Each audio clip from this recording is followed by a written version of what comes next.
అంటే మన పాపం మనకు శిక్షణ కలుగజేస్తుంది, మన పాపం మనకు ఉగ్రతను కలుగజేస్తుంది, మన పాపం మనకు భయంకర నరకానికి తీసుకుపోతుంది అనే ఈ సత్యమును న్యాయింపజేస్తూ వచ్చినాడు.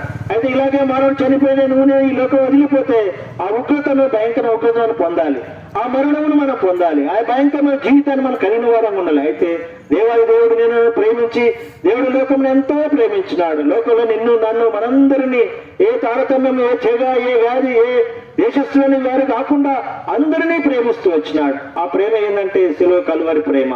నీ పాపముల కొరకాయి, నా పాపముల కొరకాయి, మనందరి పాపముల కొరకాయి యేసుక్రీస్తు ప్రభువారు ఆ కలువరిలో చనిపోతూ వచ్చినాడు. ఆయన చేతుల్లో మేలు కొట్టబడుతున్నాయి, ఆయన కాళ్ళలో మేలు కొట్టబడుతూ వచ్చినాయి, ఆయన తల మీద ముళ్ళ కిరీటం కొట్టబడుతుంది. కారణం ఏంటంటే నీ నా తలంపుల కొరక చేసిన పాపం కొరకాయి ఆయన తలలో ముళ్ళ కిరీటం కొట్టబడుతూ వచ్చింది. నేను ఆ చేతుల్లో చేసిన పాపం క్రియల కొరకాయి ఆయన చేతుల్లో మొదలు కొట్టబడుతూ వచ్చినాయి. నేను